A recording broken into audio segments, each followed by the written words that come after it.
Born in 1890, Ho Chi Minh worked for Vietnam's independence from France. He traveled around the world while trying to gain independence from France while studying communism.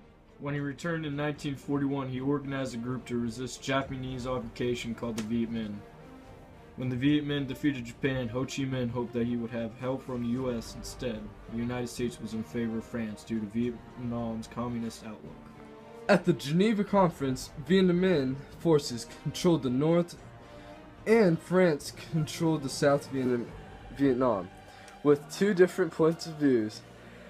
This would start a civil war between whether Vietnam President Kennedy hoped that aiding South Vietnam would be a sign of continued U.S. resolve and strength. Now we have a problem making our power credible, and Vietnam is the place. When Kennedy was assassinated, President Johnson was convinced that the U.S. needed to expand their military and stop the... At the Gulf of Tonkin incident, also known as the USS Maddox incident, originally claimed to be two different confrontations between North Vietnam and the USA. On July 31st, 1964, the destroyer USS Maddox commenced a DeSoto patrol off North Vietnam under the operational control of Captain John J. Henrick and steamed through the Gulf of Tonkin, collecting intelligence. On the afternoon of August 2nd, three Soviet-built P-4 motor torpedo boats were dispatched to attack the destroyer. After hours of fighting near the shore of northern Vietnam, but Maddox retired from the area to rejoin with friendly forces. Started attacking the radar signal when another Vietnamese attacked. They shot at the target where the radar said they were at, but failed to spot any North Vietnamese boats. He was given all war-making power. Johnson later went on television and addressed the nation regarding the incident. He then requested the passage of resolution, Expressing the unity and determination of the United States in supporting freedom and protecting peace in the Southeast.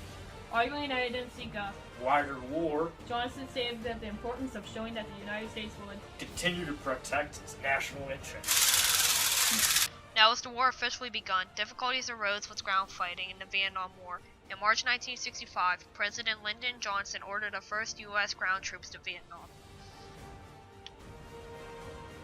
Soldiers would encounter attacks, ambushes, and booby traps. Due to ground fighting being difficult in Vietnam, in an average day, 14,000 aircrafts would take flight, and over 53,000 air traffic movements were happening a day. They would be used for bomb dropping, collecting enemy planes from above, and picking up wounded soldiers. Dogfighting was also a thing in the past, due to planes being shot down on the surface. 2/3 of the soldiers volunteered for the Vietnam War, and the rest came from the draft. At the beginning of the war, names of all the American men were collected by the service system. Draft boards had enormous power deciding who would go or stay.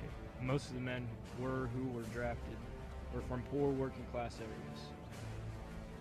There were men that were draft dodgers, that went to Canada or Mexico to evade the draft.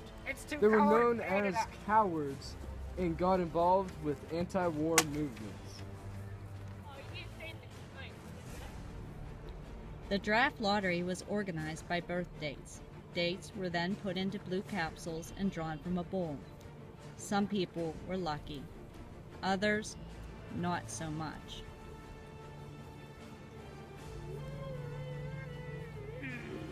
The war opposition movement began in the U.S. with demonstrations in 1964, and it continued to grow throughout the later years.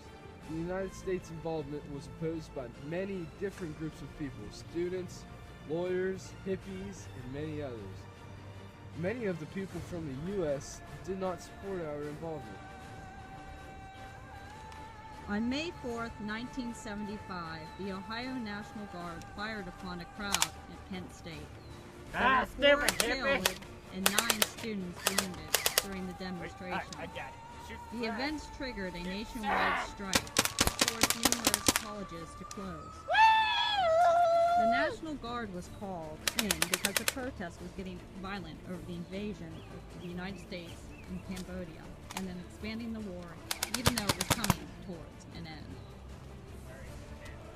Then there was the My Lai massacre. This was a Vietnam War mass killing between 347 and 504 unarmed civilians in South Vietnam by the U.S. soldiers on March 16, 1968.